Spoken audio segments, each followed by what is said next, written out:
Bueno, pues contamos con una mesa, creo que es la más numerosa de todas las jornadas, pero ya veréis que tiene todo el sentido del mundo que sea así. Así que no voy a robarles mucho tiempo, simplemente presentar al moderador, a Juan Bachiller. Juan Bachiller es ingeniero industrial de ICAI y economista, es actualmente director general de ventas y marketing de ABB y va a actuar como moderador en su cargo en la mesa como vicepresidente de la Comisión de Industria 4.0. Así que, Juan, cuando quieras. Muchas gracias, Paco. Pues la verdad es que hoy tenemos aquí una mesa que el título es la reindustrialización digital de la industria y como ha mencionado la ministra, pensamos que es un proyecto que debe ser un proyecto de país, ¿no? Y como tal tenemos esos componentes en la mesa, ¿no? Vamos a ir presentando y vamos a ver que tenemos a los distintos sectores que son necesarios tener implicados para que esto pueda ir a buen puerto, ¿no? En primer lugar tenemos a Jordi Linares, que es subdirector general de la digitalización de la industria y entornos colaborativos del Ministerio de Industria, Turismo y Comercio. Buenos días, Jordi. Gracias. También está con nosotros César Maurín, que es jefe del área de Sociedad Digital e Innovación de la COE, por tanto tenemos también representación de la Administración y de las organizaciones empresariales. También nos acompaña Jaume Oms, que es Sales Manager de HP 3D Printing Iberia, una empresa que también ha sido mencionada por la ministra como una de las tecnologías habilitantes. Con nosotros también nos acompaña Paloma García, que es directora de programas de normalización y grupos de interés del organismo UNE, por tanto es la parte que establece las normativas que deben de seguir la industria. A continuación tenemos también a Santiago Rey, que es el director general corporativo de la empresa Televes. Muchas gracias, Santiago. Y por último tenemos también con nosotros a Álvaro Polo, que es Managing Director de Accenture y es el director del Centro de la Industria X.0 de Bilbao. Buenos días, Álvaro. Sin más, vamos a pasar a tener un debate que espero que sea enriquecedor, pues desde una perspectiva, vamos a decir, temporal, ¿no? España ha sido un país que ha sido conocido y es conocido por la parte de servicios, pero todos los que estamos en la mesa y también parte de los que estamos aquí en el público consideramos que es necesario dar un empuje a la industrialización y que ahora se presenta una oportunidad única con la digitalización para poder dar ese salto definitivo que nos ponga al mismo nivel que otros países de nuestro entorno que también están apostando por ellos, ¿no? Para ello vamos a empezar con una serie de preguntas y una serie que vamos a compartir entre todos, ¿no? En primer lugar, una de las primeras cosas que me gustaría que Álvaro, Jordi y Santiago me contestéis es: ¿vosotros pensáis que la industria es consciente de la necesidad de afrontar esta transformación digital? Álvaro. Sí, bueno, yo creo que sin duda la industria es consciente. Yo creo que además vivimos en un momento singular en donde confluye o convergen la maduración de tecnologías como el IoT, el cloud, el edge, la realidad aumentada, etcétera, y es la combinación de esas tecnologías y de la maduración de esas tecnologías la que te presenta en un escenario disruptivo, ¿no? Nosotros hemos hecho un estudio según el cual el 99% de 1.000 CEOs entrevistados a nivel mundial, el corte en España arroja un resultado similar. Consultados, el 99% de estos CEOs consideran que una de sus prioridades es la digitalización industrial.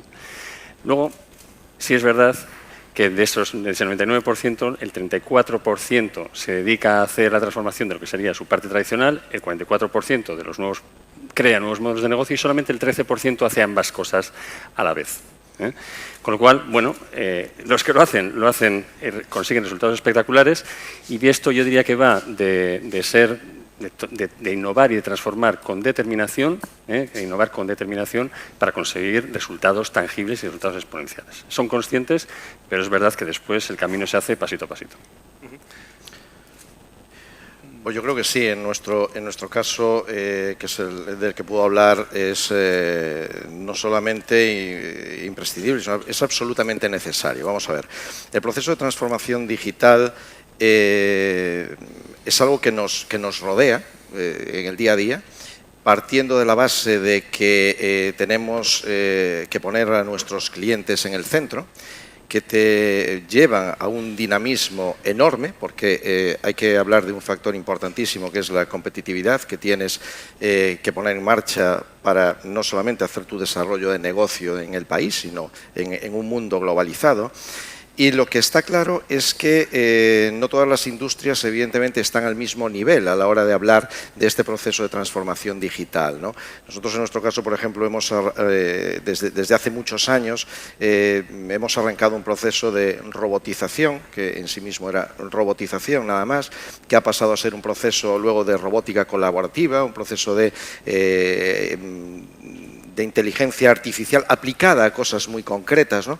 Y al final esto lo que sí se demuestra es que te permite ser competitivo y te permite ganar cuota de negocio en muchas latitudes, ¿no? Yo creo que esto es clave, pero lógicamente esto requiere inversión y evidentemente pues hay que hablar no solamente de sectores sino de industrias dentro de cada sector, ¿no? Hay que analizar cada una de las realidades que tiene cada una de las industrias, ¿no? Y los tamaños también, yo creo. Y los tamaños. Es decir, por un lado se encuentra la gran empresa tractora, que desde luego, y de acuerdo a nuestros datos, pues un 50% de las empresas ya se están digitalizando y si no, en los próximos 2 o 3 años lo van a cometer. Pero para nosotros, nuestro principal escollo, problema, yo creo que es la pequeña y la media empresa, que es la que forma el ecosistema.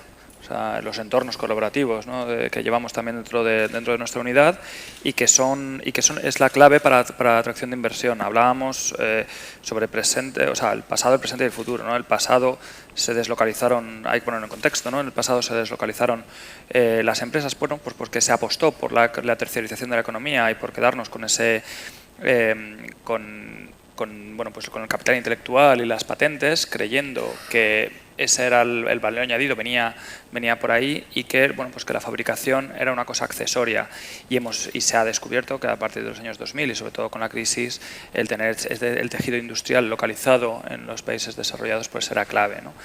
Y ahora mismo nos vemos en la disyuntiva de una amenaza y una oportunidad. Una amenaza porque se puede, si las pequeñas empresas no se digitalizan, y las grandes empresas también no se digitalizan, se va a deslocalizar o podemos seguir corriendo el riesgo de que se deslocalice, pero también una oportunidad, que es se va a relocalizar tejido industrial que se deslocalizó en los 80 y en los 90 en el sudeste asiático, se va a relocalizar en Occidente y podemos, si nos actualizamos y todos remamos en la misma dirección, pues podemos atraer inversión y eso yo creo que es clave. Y por ejemplo uno de los sectores como el sector de la electrónica pues es un sector muy importante en ese sentido. Claramente lo que sí que vemos es que tiene que haber un cambio en la cultura empresarial para afrontar esa digitalización, ¿no?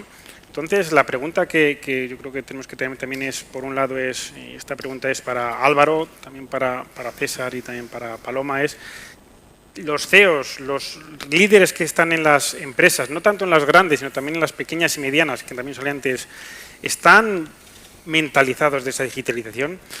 ¿Tiene un papel relevante pues a veces las nuevas figuras de los responsables de transformación digital de estas empresas? ¿Cómo lo veis vosotros? Álvaro. Bueno, no quería tampoco. Yo, según la cifra que he dado antes, el 99% de los CEOs dicen que es una de sus prioridades. La respuesta es están mentalizados. La cuestión es cómo se hace y a qué ritmo se hace. Hay CEOs que comprometen su primer nivel ejecutivo, tanto para crear nuevos modelos de negocio como para producir la transformación digital internamente, muy comprometidos a primer nivel. Isabel Cochet, de Engie. Hay gente que decide comenzar por lo interno, hay gente que decide comenzar servitizando porque tiene datos en máquinas en destino y puede proveer servicios de mantenimiento a diferentes niveles. Hay diferentes. Lo importante es el rol del CEO, y el rol del CEO yo lo cifraría en varios aspectos, ¿no?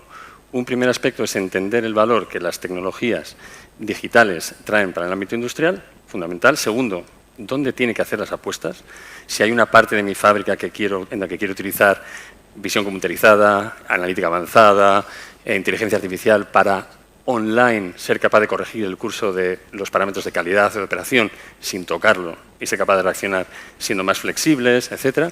Hay un tercer aspecto de los CEOs muy importante que es identificar dónde están estas iniciativas que identifican, meterlas dentro del plan estratégico y meterlas explícitamente con un objetivo financiero y seguirlo. Muy importante.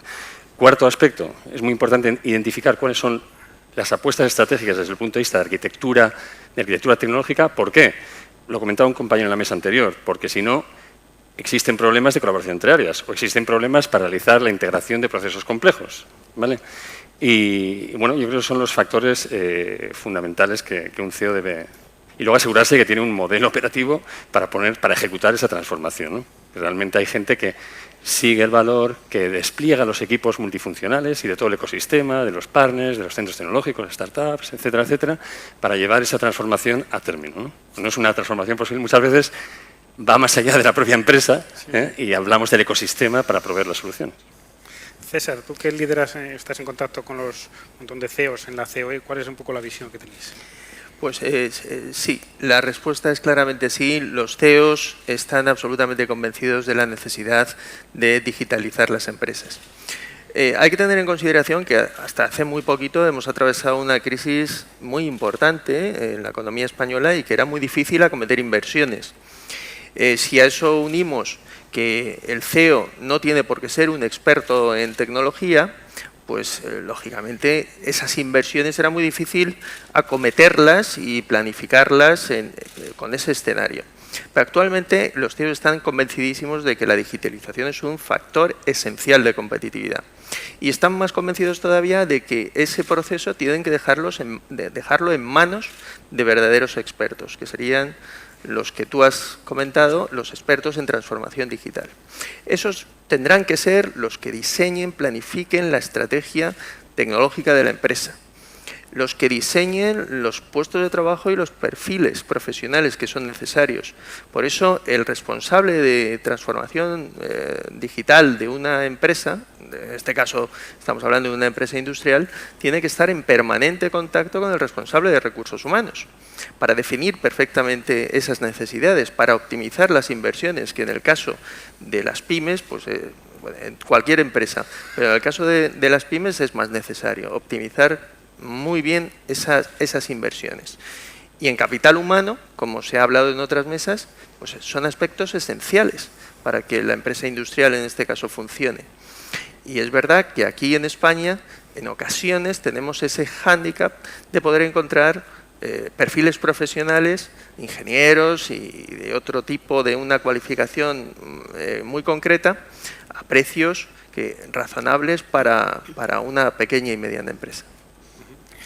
Por último, Paloma, sí que nos gustaría que nos dieras también tu visión, desde que además de esos CEOs también hay que transformar seguramente la gestión empresarial, ¿no? ¿Cómo lo ves desde UNI? Bueno, desde nuestra experiencia y de los proyectos que tenemos en marcha y algunos de los que hemos finalizado con las asociaciones, con las patronales de los principales sectores productivos y económicos del país, pues sí, se ha puesto de manifiesto efectivamente que hay una concienciación y hay un impulso y hay una voluntad por parte de los CEOs de hacer esto, pero no saben cómo hacerlo, no encuentran su marco de proceso, su cuadro de mando para hacer esto. Entonces, lo que hemos hecho es abordar la situación desde allí, para que además se les pueda vender en su lenguaje de gestión, en su lenguaje corporativo. Hemos desarrollado recientemente, este año, 2 especificaciones en las cuales se quiere abordar la digitalización de la industria bajo un modelo de gestión. ¿Por qué? Porque hay conocimiento técnico, hay acúmulo de soluciones tecnológicas, pero no está abordada la estrategia de digitalización desde un punto de vista de política de alto nivel. Se ha hecho además desde un punto de vista de estructura de alto nivel, como otras normas que son 9001 de gestión de calidad, o 14001 medioambiental, o 27001. ¿Por qué? Porque ya conllevan una cultura de gestión en la empresa y además da la imagen de que no partimos de cero, ya hay muchas cosas que se han hecho. Entonces, estas especificaciones, la CO60 y CO61, permiten a aquellas empresas que no han empezado, a aquella industria que no ha empezado, tener un mapa de hacia dónde tiene que ir, lo que tiene que hacer. Y aquellas que ya han empezado, saber dónde están. Es importante algo muy básico, que es el saber qué es una industria digital. ¿Qué tengo que ser? ¿Qué tengo que hacer? Hay muchísimas definiciones, muchísimos filosofía y muchísimos debates sobre esto. Por parte de nuestro conjunto de asociaciones se han puesto de acuerdo junto con la Administración en 92 requisitos para ser una industria digital. Podían ser otros. Seguramente que son mejorables y podían ser más o podían ser menos, pero es el consenso, el compromiso que ha llegado el propio sector para decir, cuando tenga esto, soy una industria digital. Creemos que es un enfoque que puede convencer, que puede ayudar a los CEOs a dar ese paso, porque además hay un capítulo, que es el capítulo 2 de liderazgo, que es donde están ellos. Es donde dice, tiene que haber un compromiso de la dirección. En vez de fluir de la parte técnica hacia arriba, tiene que fluir del alto nivel corporativo, incluso de los consejos de administración. Definir roles y definir responsabilidades. Ese es un poco lo que nos han transmitido, que era una necesidad y sobre lo que hemos estado trabajando. Muy bien. Hemos visto que ya la parte de los CEOs en las compañías, pero antes ha salido también que una de las claves de esta nueva transformación que viene ahora es la tecnología, ¿no? Y además, en el caso, lo ha mencionado la propia ministra, ha puesto el ejemplo de la fabricación aditiva, ¿no? Entonces aquí tenemos a Jaume de HP. Jaume, ¿por qué crees que todas las empresas tienen que añadirse a las tecnologías, estas tecnologías habilitadoras y en particular a la parte de fabricación aditiva, como es vuestro caso? Bueno, a ver, la fabricación aditiva o impresión 3D no deja de ser una forma de fabricar, ¿no? una forma de fabricar digital, y de hecho a nosotros nos gusta contar, ¿no?, que venimos del mundo de la impresión 2D, pues que llevamos más de 15 años liderando esa transformación analógica digital en cuanto a la fabricación, que podría ser la fabricación de un libro. Voy a poner un ejemplo muy rápido para que se entienda. A día de hoy, más del 50% de los libros que se puedan comprar, por ejemplo, en Amazon, libros físicos, no existen, no están en stock, se fabrican bajo demanda, se fabrican cuando se necesita, en el lugar que se necesita. Eso es fabricación digital, ¿no? Al final estamos hablando de digitalización, es solo un ejemplo de fabricación digital. Más en el mundo de fabricación, no de libros, sino de piezas o sería de impresión 3D, que es un poco de donde viene la pregunta, pues primero es un sector que pues está avanzando un 30-40% durante más de los últimos 5 años, está creciendo aquí en España.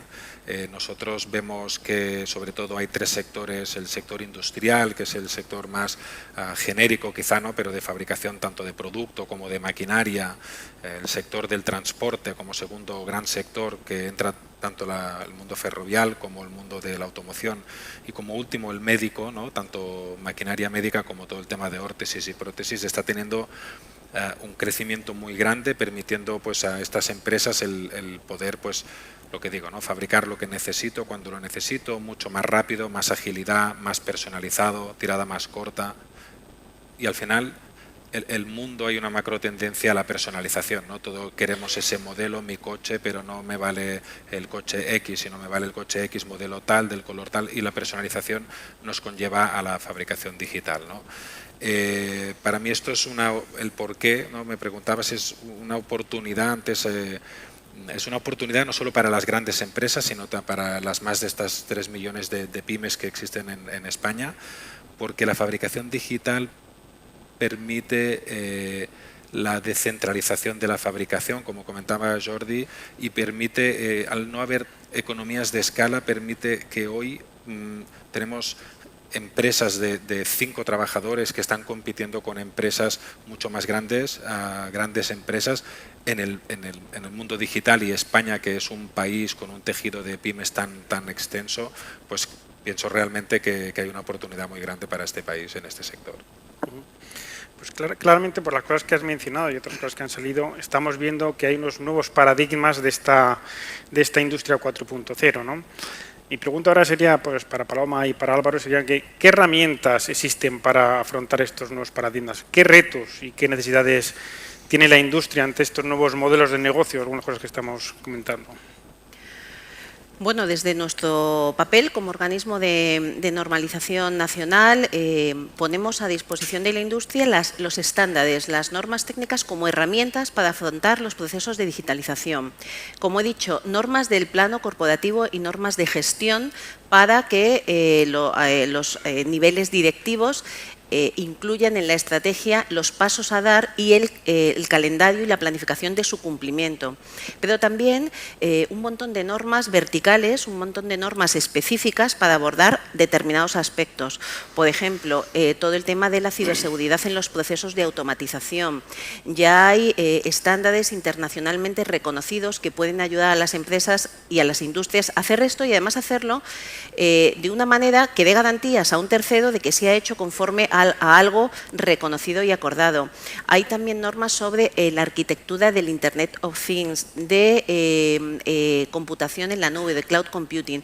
Es decir, hay muchas normas que se pueden utilizar, no hay que partir de cero ni inventar, sobre todo para lograr la interoperabilidad, porque si empezamos a hacer soluciones independientes, puede ser que luego no puedan competir o no puedan interoperar con otras soluciones. Entonces, desde nuestro punto de vista, es un gran desconocido y poco usado, pero muchos países están abordando estrategias de estandarización nacionales para posicionar a su industria y a sus mercados.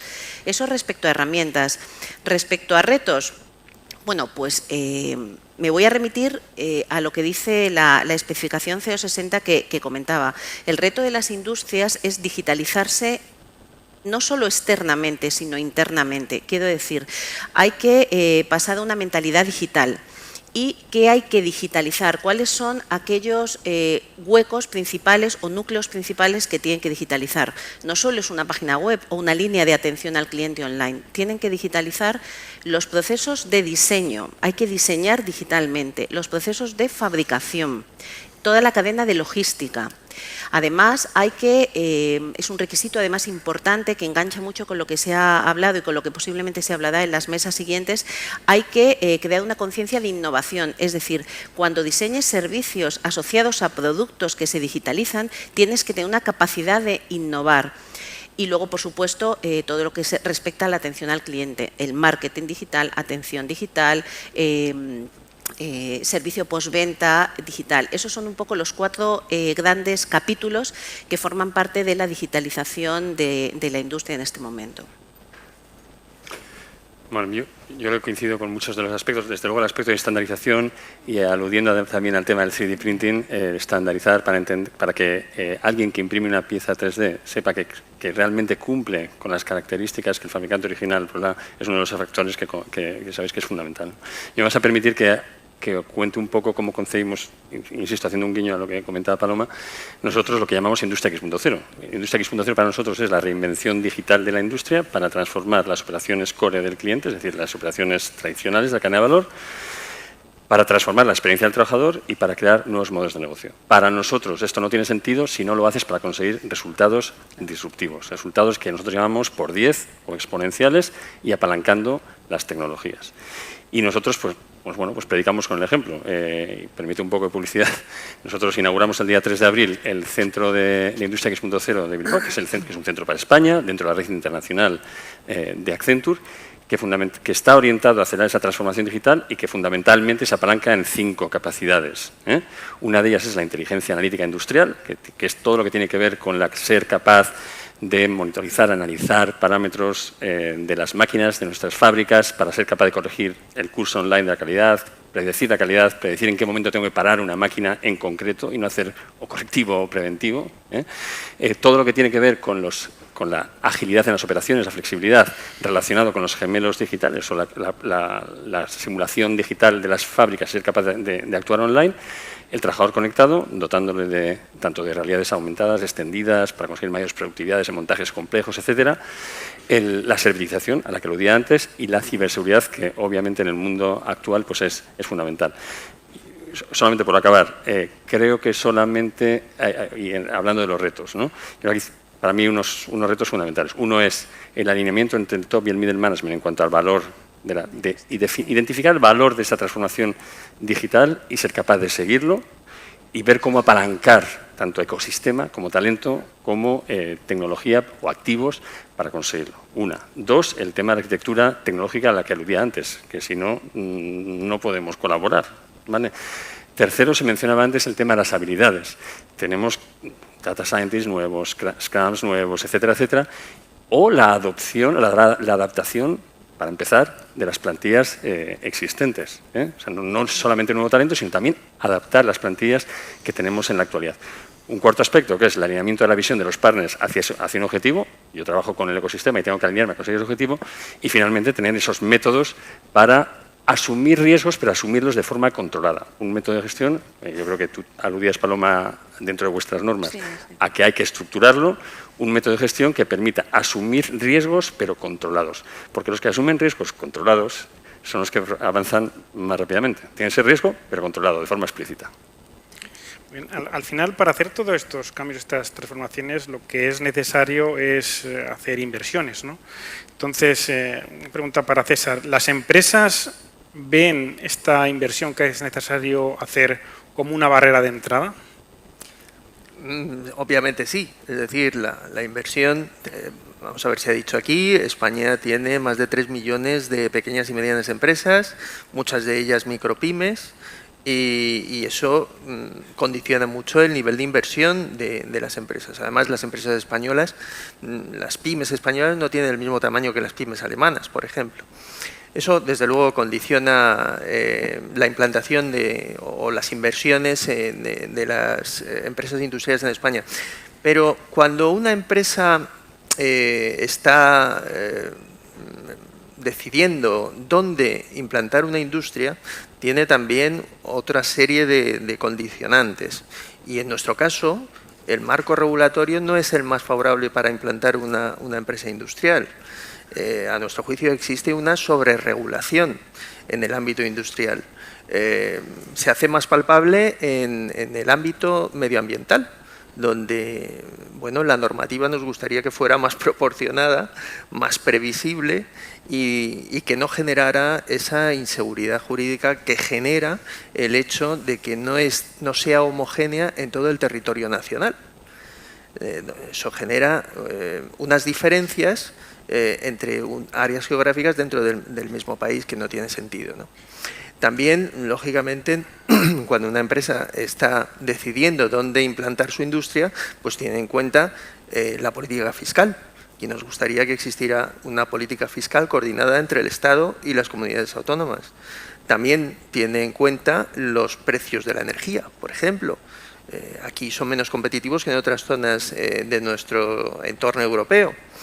Y también tiene en cuenta, como no, pues las políticas de formación, las políticas de incentivos de I+D+I, las políticas de transferencia tecnológica, las políticas de digitalización. Todo eso conforma un escenario que al final hace que se decida dónde implantar una industria, en qué país pones esa fábrica o esa industria en concreto. La verdad es que no es una tarea fácil, ¿no? Pero a pesar de eso tenemos éxitos. Yo voy a poner el caso particular de la empresa donde trabajo, ABB, pues hemos conseguido que el Centro de Desarrollo de Aplicaciones de Robótica a nivel mundial pues se vaya a inaugurar próximamente en Barcelona, ¿no? Y al final una de las cosas que tenemos que competir todas las empresas con nuestros competidores naturales, pero también tenemos que competir dentro de las multinacionales con las empresas que tenemos en otros países para conseguir que España sea un país atractivo al respecto. Pero a pesar de eso tenemos casos de éxito, ¿no? Y a mí ahora pues me gustaría que, por un lado, tanto Jaume como Álvaro pues contaran algunos casos de éxitos que tenemos en esta transformación digital o en la implantación de centros en España, ¿no? Entonces, Jaume. Sí, empiezo. Bueno, pues un éxito muy reciente es que el nuevo CEO de HP es una persona española, ¿no? Que viene, Enrique Lores, que es de aquí, de Valencia concretamente, nacido. Y no, ahora en serio yendo al caso, ¿no? Pero sí que realmente nos enorgullece, ¿no? Que haya sido así. Y otro éxito, quizá también en la línea que comentabas de ABB, pero ahora hablaré de clientes, sería un centro que se ha inaugurado también hace pues escasamente 3 meses, el centro más grande de toda Europa de 3D, es decir, no de HP, de 3D, que se ha inaugurado pues también aquí en España, en Barcelona, y que la responsabilidad mundial del negocio de 3D también la tenemos desde aquí de España y hemos tenido que internamente, eso sí, internamente dentro de HP, pues competir con otras delegaciones y eso pues la verdad es que nos orgullece y creo que pues que para España, para país, pues creo que es una cosa muy importante. En cuanto a clientes, pues que hayan avanzado, que sean relevantes, grandes y pequeños, pues antes comentaba 3 segmentos, pues quizá si empezamos con el de transporte, podríamos destacar por la parte ferroviaria, pues tenemos empresas como CAF, ¿no? Una empresa española pues que realmente está montando ya piezas digitales, piezas en 3D, más de 3.000 piezas tiene en metros y trenes y autobuses, sería un caso. Tenemos empresas grandes españolas que utilizan para utillajes, quizá, pues como Volkswagen en Navarra. Tenemos empresas que utilizan más para prototipos y preseries, como sería el caso de SEAT. Tenemos empresas que ya utilizan el 3D para piezas serie, como podría ser BMW, este caso no es español, pero sí que es pieza serie, ¿no? Para ver un poco dónde está la tecnología. Luego, quizá nombramos empresas más pequeñitas, pero sí tenemos, pues en el mundo médico tenemos varias empresas que se dedican a todo el tema de órtesis y prótesis, empresas, como decía, al abasto de todo el mundo, es decir, empresas de facturación de incluso de menos de 1 millón de euros, avanzando y liderando pues en esta fabricación digital, ¿no? que les ha habilitado pues poder ser competitivos y exportar a todo el mundo.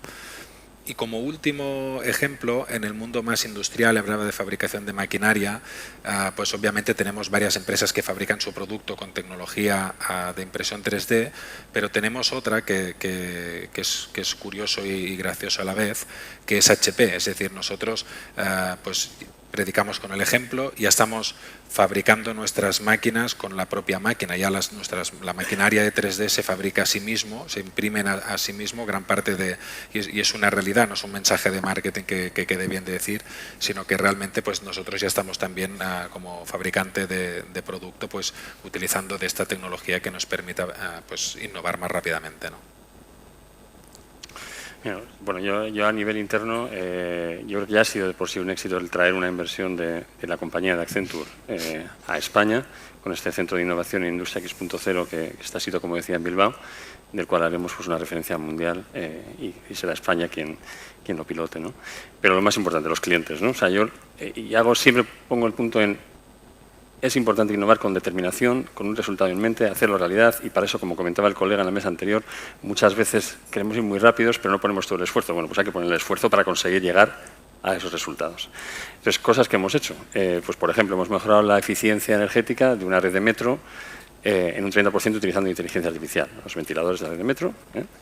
Hemos conseguido un 30% también de mejora de productividad en trabajadores que estaban haciendo operaciones complicadas de cableado y de montaje en una empresa de trenes y una empresa aeroespacial también, utilizando realidad extendida, realidad aumentada y soporte remoto desde centros especializados. Hemos conseguido reducir en 80% el tiempo de incorporación al trabajo de personal de laboratorios farmacéuticos por la utilización de la realidad virtual para la formación. Utilizando analítica avanzada, hemos conseguido mejorar la eficiencia y mejorar también la predictibilidad y la fiabilidad de una compañía de oil and gas petrolera mundial para operación, identificando, anticipando fallos con impacto financiero importante. Y en empresas que son más pequeñas, más pymes, si quieres, empresas de bienes industriales que hacen máquinas, pues les hemos ayudado a servitizar. Es decir, yo tengo unos datos de mis máquinas en destino, capto esos datos, miro a ver cómo van las operaciones o si necesitan mantenimiento o no, y en función de eso le permito al fabricante de bienes de equipo estratificar unos servicios que prestan a sus clientes finales, con lo cual pueden tener unos revenues adicionales a los que tienen en su negocio tradicional. Yo creo que son buenos casos, pero quizá también, Santiago, nos podrías un poco también avanzar o explicar cómo pensáis, desde Televés, cómo podéis ayudar, pues siendo una empresa tractora, a replicar el éxito que habéis tenido vosotros en otras empresas también del sector. Muy bien, vamos a ver. Yo creo que para poder contestar a la pregunta hay que hacer un poco de historia, ¿no? de lo que somos y hemos sido nosotros, ¿no? Como la mayoría sabéis, Televés nace asociada con la llegada de la televisión a España. De hecho, a nosotros se nos ha enmarcado durante muchísimo tiempo como los señores que ponían cosas naranjas encima de los tejados, ¿no? Que eran las antenas parabólicas y las antenas de recepción de televisión, en este caso ahora de televisión digital terrestre, ¿no?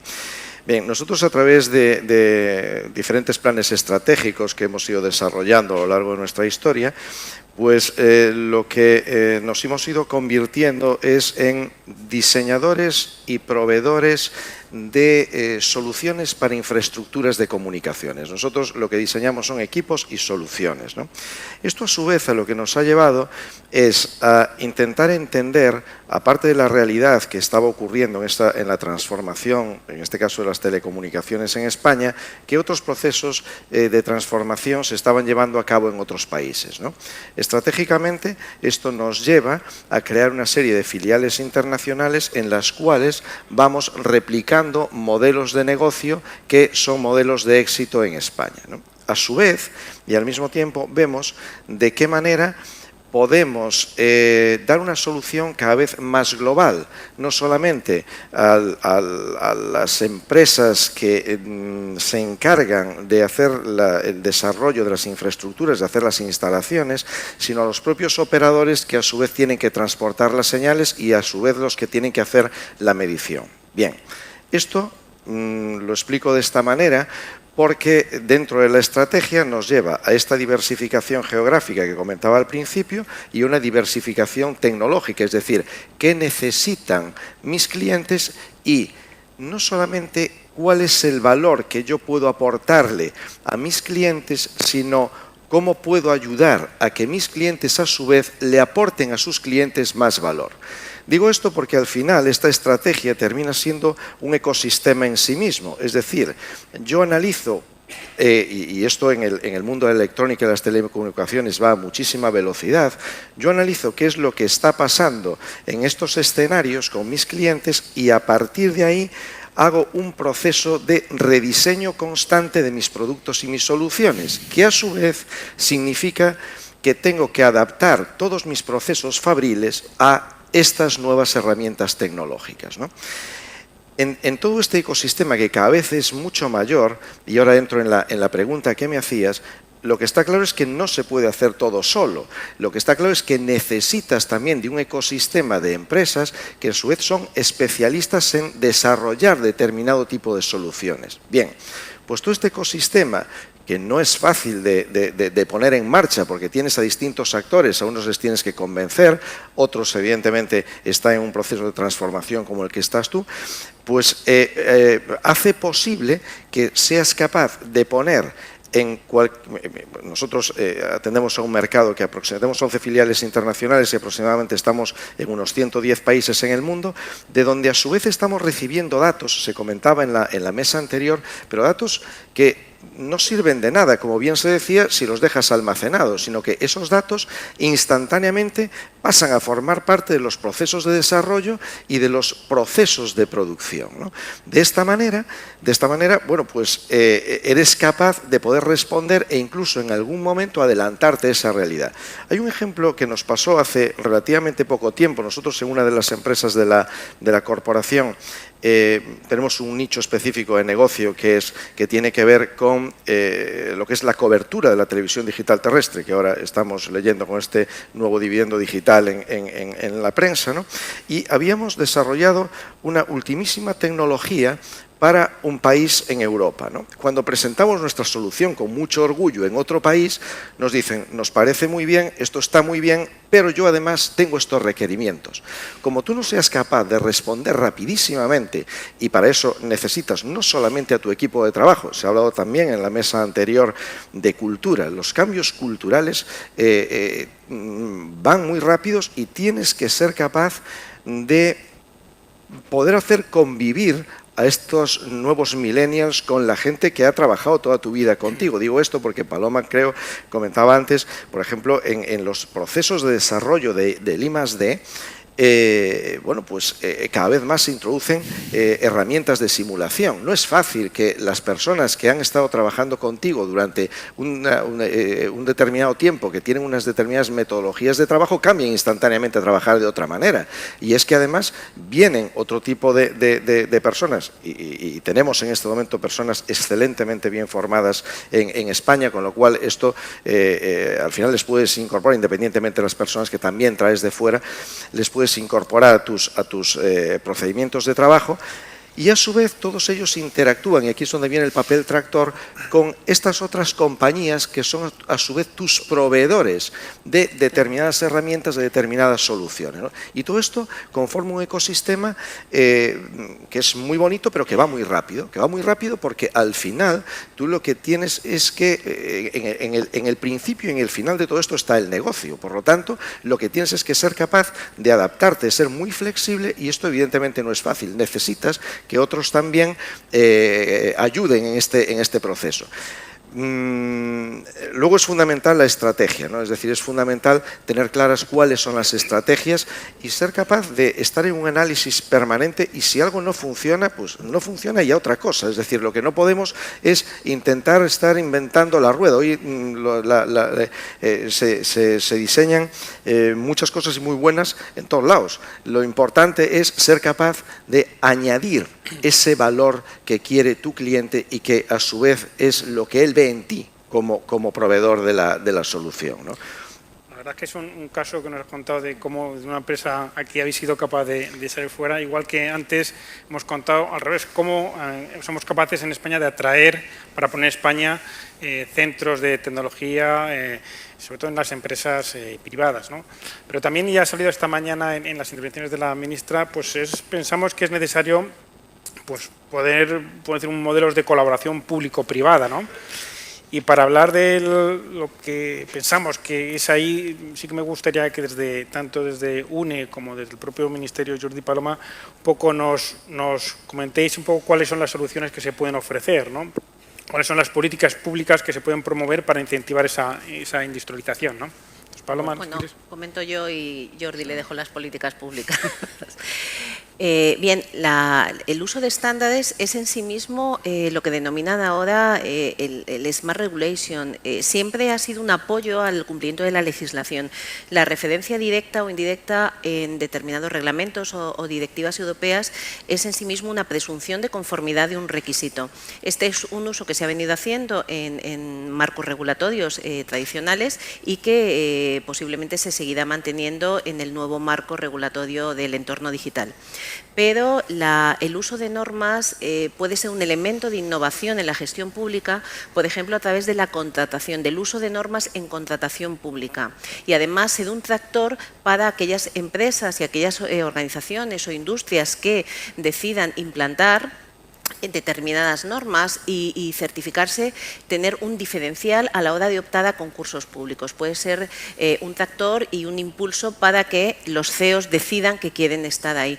Por eso instamos a que la Administración, si considera que las normas se adaptan a lo que ellos buscan, y suele ser así porque la Administración está presente en los comités que desarrollan las normas, hagan uso de las normas en aquellos procesos de contratación pública o licitación, tanto a nivel nacional como a nivel local. Creemos que es útil para la Administración y también para los clientes, los proveedores de la Administración.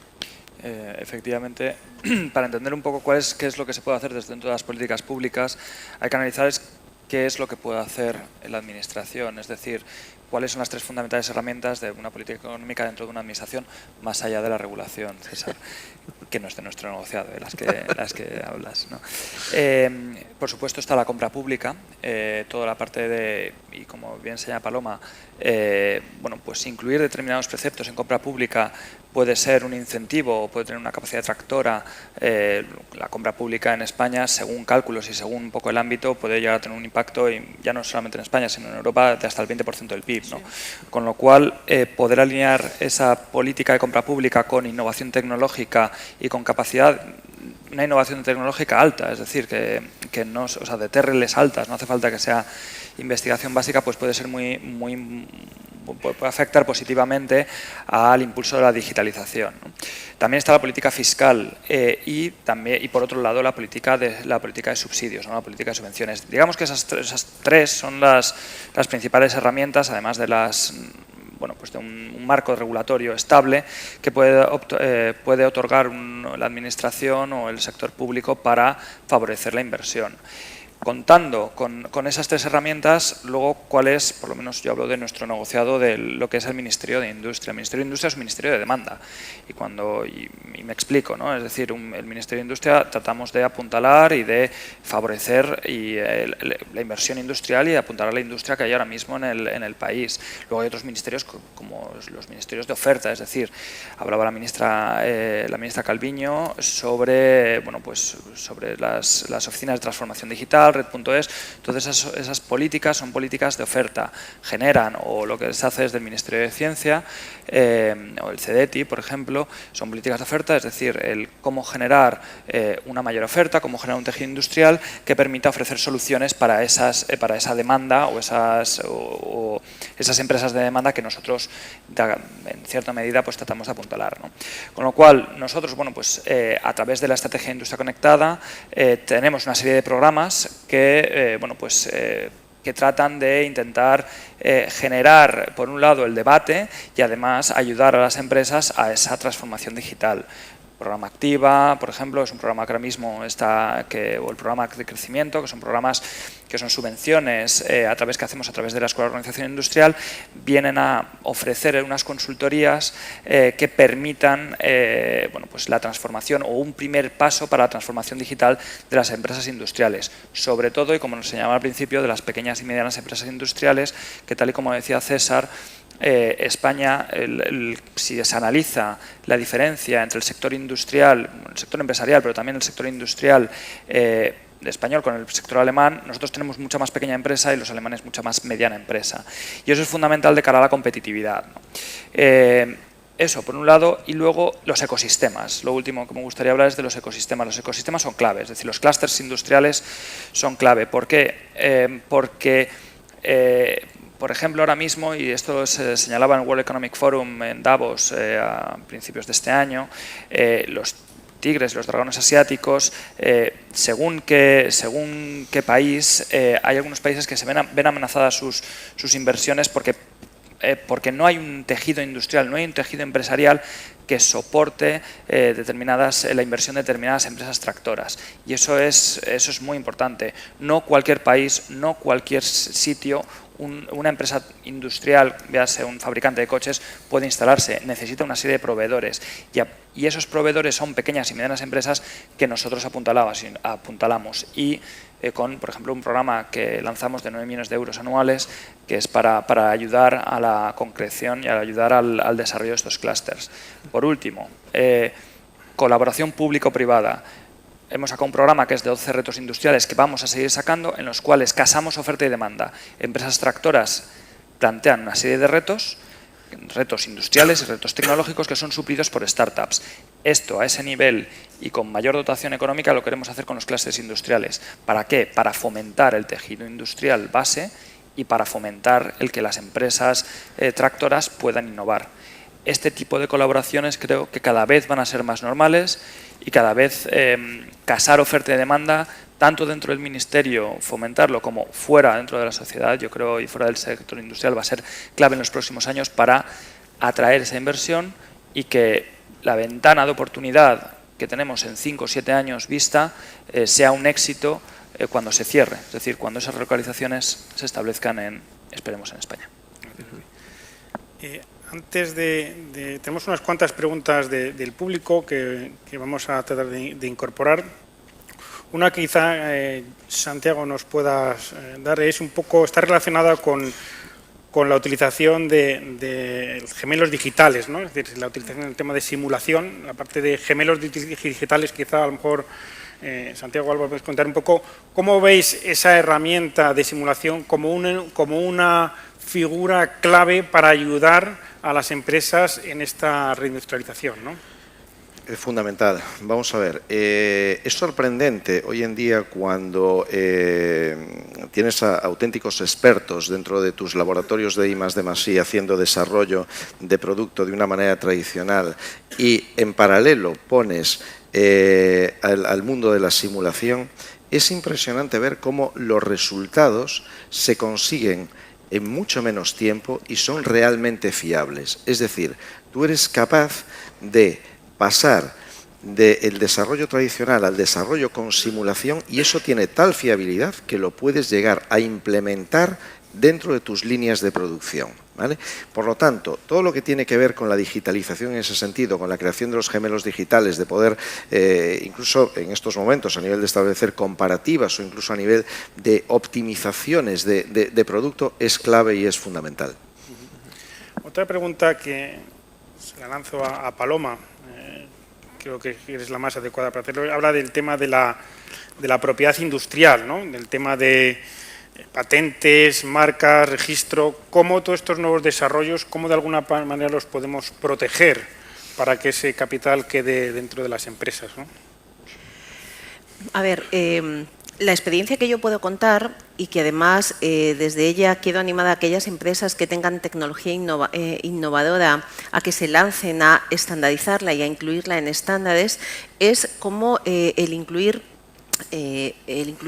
patentes en normas es un elemento cada vez más habitual. Hasta hace un tiempo parece que caminaban en caminos separados y contrarios. O tú patentabas y protegías o estandarizabas y compartías. Pero se ha visto que realmente un elemento clave de dar difusión a tu patente es incluirlo en un estándar. ¿Qué ocurría?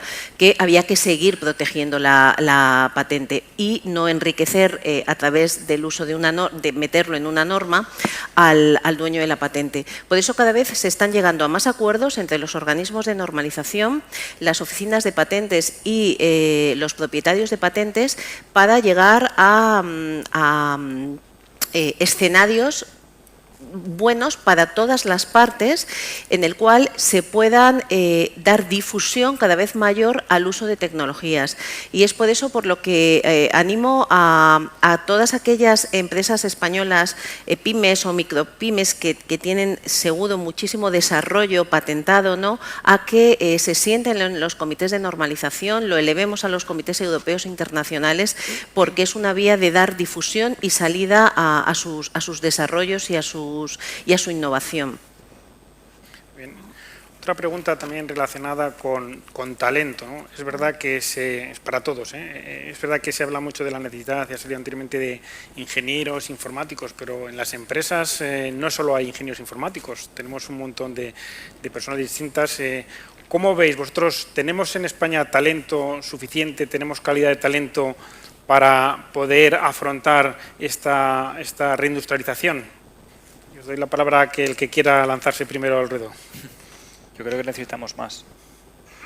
Necesitamos bastante más talento porque el gap, en Europa se hablaba de 800.000 puestos de trabajo, ¿no?, que se quedan sin cubrir en 2020, y en España, según cifras, van bailando, ¿no?, pero vamos, incluso 70.000 había llegado a haber en algunos casos. El problema aquí, realmente hablaba la ministra esta mañana de 3 millones de empresas, ¿no?, contando con que la gran mayoría, un poco más de la mitad, son micropymes, en muchos casos son autónomos. Realmente, pero bueno, entendiendo que si contamos todas, realmente necesitaríamos un experto en digitalización por empresa. O sea, necesitaríamos 3 millones de personas que tuvieran in-house, o sea, ya no que contrataran fuera a una empresa proveedora de servicios, sino dentro de la casa saber lo que se está contratando para poder tener esa visión, con lo cual necesitamos realmente 3 millones de personas con una formación bastante alta, no digo especialistas, pero bastante alta en digitalización. Ya sea ingeniero informático, pero puede ser ingeniero industrial, STEM, ¿no? O sea, en principio yo creo que formación STEM y de ahí para arriba. Yo creo que la respuesta a esta pregunta ha estado en la mesa anterior, porque han hablado de ingenieros que llegaban con 3, 4 ofertas semanales. ¿Eso qué quiere decir? Bueno, pues que las pymes tienen que competir por esos ingenieros a unos salarios muy elevados, que en ocasiones pues les resulta muy difícil mantener, ¿no?, porque también están compitiendo con grandes empresas que quieren tener a los mejores profesionales. ¿Eso qué quiere decir? Pues que, hombre, nos alegramos muchísimo porque esos salarios vayan aumentando, pero desde luego para las pymes es necesario que exista ese talento, esos profesionales cualificados a precios que puedan pagar razonablemente. Una punta nada más. O sea, yo creo que son necesarios ingenieros sin duda, pero creo que para que se produzca en la planta la transformación digital también son necesarios FPs y gente de formación dual, porque son los que lo hacen al final suceder. O sea, yo tengo que, el trabajador que le tengo mirando a ver si la calidad va bien o va mal con el robot, tiene que asumir la decisión de, si es un supervisor, la decisión del robot o la decisión de la inteligencia artificial, ¿no? Pues bueno, yo creo que sin duda hace falta más talento, tenemos talento, pero hace falta más talento, y sin duda ingenieros y también gente que después... Y ahí lo que sí que me gustaría también hacer una mención es que es importante que se vaya produciendo una incorporación cuanto antes mejor de las mujeres al sector de la industria, que aportan un talento, aportan una frescura y normalmente es un mundo mucho más, vamos a decir, mediatizado por el sector masculino y es importante que demos ese paso. Por último, nos quedan 6 minutos, sí que me gustaría que hiciéramos una ronda para que cada uno de vosotros pues dé durante un minuto un mensaje que quiera dar a la audiencia sobre cómo vamos a hacer posible entre todos reindustrializar digitalmente las empresas en las que estamos trabajando. Empezamos por aquí, Jordi. Bueno, yo creo que la reindustrialización viene evidentemente de mano de la digitalización y de la automatización, ¿no? Y esto no es una opción, o sea, esto es una necesidad. Es decir, es una oportunidad y una amenaza. Tenemos una oportunidad de poder atraer, como decía al principio del panel, tenemos una oportunidad histórica y clave de los últimos 30 años en poder volver a traer esa relocalización. Se deslocalizó a finales de los 80 y los 90, se va a volver a relocalizar a lo largo de una ventana de 5 a 7 años. No lo decimos nosotros, lo dice el Foro Económico Mundial y realmente es público y notorio. Y el poder, por parte del sector público, pero también del sector privado, concienciar y fomentar esa digitalización, esa actualización de las industrias para poder atraer esa inversión, va a ser clave para el futuro económico del país, de Europa en general y de España en particular. Sí, no puedo estar más de acuerdo. Además, toda economía equilibrada tiene que tener una presencia importante del sector industrial. Y nosotros, por ejemplo, desde COE, lo que estamos planteando es un gran pacto para la industria y al mismo tiempo estamos planteando también un gran acuerdo para la digitalización de la sociedad española.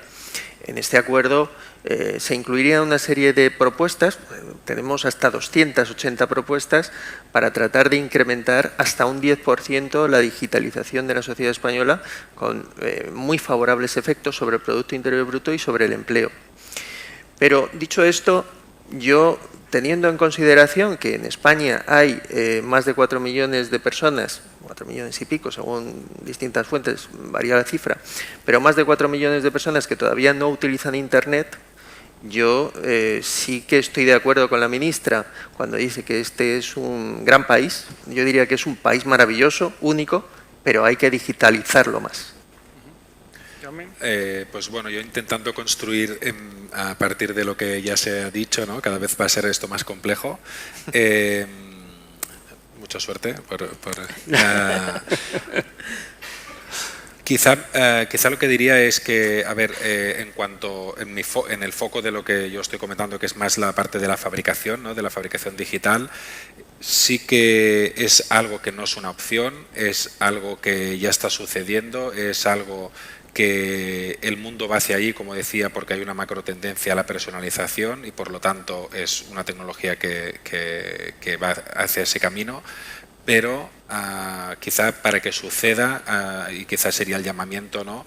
Hacen falta dos cosas. Una, yo creo que es la formación, que sí que me sumo obviamente a que nos vemos muchas veces que los proyectos, la tecnología está yendo incluso un poco más rápida y ha solucionado muchas cosas que no había solucionado en la fabricación digital, impresión 3D, ya va un poco por delante al conocimiento que hay de poder aplicar esto y la parte de formación es vital y muchas veces vemos que ahí está el freno. Y la segunda, que la ha comentado antes Paloma, es que las decisiones tienen que venir desde arriba y muchas veces intentamos que estos proyectos de la digitalización funcionen de la parte técnica hacia los comités y la dirección, y va a ser muy lento si esto no sucede desde la dirección hacia abajo, ¿no? Y por lo tanto, pues creo que un evento como el que estamos hoy creo que es de vital importancia. Bueno, por mi parte, como vía para poder materializar todo ese, o parte de las cuestiones que estamos hablando, tanto desde el plano de gestión como desde el plano técnico, invitados, instados a que no solo se usen las normas, sino se sienten en los comités de normalización, que es donde se toman las decisiones, no solamente en las mesas españolas, sino que se invierta en poner sobre la mesa de la internacional o europeas el know-how tecnológico y el know-how empresarial español. Es muy importante que las empresas y la industria española, mediana, pequeña o grande, esté sentado en las mesas de estandarización, no solo en los comités de producto. Estamos poniendo en marcha una batería de grupos de trabajo y reactivando los comités de tecnologías habilitadoras digitales. Hay muchísimo conocimiento. Yo leo día tras día en la prensa, en la digital, en la de papel, empresas con ideas, con iniciativas, con materialización de proyectos de I+I. Es importante que eso tenga una salida, tenga una llegada al mercado, y para eso la vía más sencilla es sentarse en un comité de normalización. Por eso, bueno, pues, les invito a todos a que esa sea una de las vías de construir una España digital.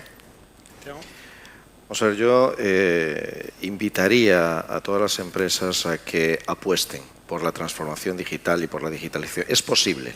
Es posible. Es absolutamente necesario hacer un plan, por supuesto es absolutamente necesario creer en ello, y es un camino que no es fácil. Nosotros, de hecho, estamos inmersos en un proyecto enorme ahora, Core for Future se llama, para hacer toda esta transformación digital, pero que ayuda fundamentalmente, desde nuestra experiencia, a dos cosas. La primera es a solidez internacional, a ser capaz de poner tus soluciones en otros mercados, y ayuda enormemente a la diversificación en el negocio. Si una de las cosas que tiene más claro el proceso de transformación digital es que yo puedo mover piezas como un puzzle, de tal manera que desarrollos que tengo hecho para unas líneas, para unas verticales de negocio, se pueden llevar a otras verticales de negocio, y eso puede hacerse en nuevas prospecciones de clientes. Y por último, yo solamente quiero decir que la industria es la base del crecimiento y de la sostenibilidad de un país. Por lo tanto, tenemos que apostar, tenemos que creer, pero que somos capaces de generar riqueza. Yo creo que tenemos los pilares básicos para ello, y que simplemente es que hay que trabajar, trabajar y trabajar para poderlo conseguir. Bueno, yo creo, muy rápidamente, o sea, yo creo que no, desde luego digitalizar para mí o transformar la industria no es una opción. En Europa tocamos el superávit por cuenta corriente de 400.000 millones el segundo trimestre del 2018, desde entonces menos 21%. En España, durante la crisis, menos 30% de producción manufacturera, hemos recuperado 14 puntos. Creo que en el momento en el que estamos, además de guerra comercial, etcétera, no nos podemos permitir otra cosa sino hacer la empresa, la industria más competitiva, más productiva y aportando mayor valor añadido en los productos. Desde ese punto de vista, mi cierre sería innovar con determinación, siendo capaces de gestionar ese riesgo calculado. Innovar con determinación quiere decir cambiar la forma de hacer las cosas de forma disruptiva para conseguir resultados disruptivos y apalancando ese efecto combinatorio de las tecnologías que mencionábamos al inicio. Para cerrar, simplemente decir que la digitalización no es una opción. Va a llegar a todas las empresas industriales antes o después, más vale que sea antes. La tecnología ya está ahí, ya no es un impedimento, tenemos tecnología para hacerlos, tenemos talento, y lo que se trata es de empezar. Antes de llegar a correr el primer maratón hay que dar los primeros pasos, y lo que estamos pidiendo ahora ante todos es empezar desde ya, poco a poco, pero arrancar, y con el esfuerzo de todos poderlos. Solo agradeceros vuestra presencia, y con esto cerramos la sesión. Muchas gracias.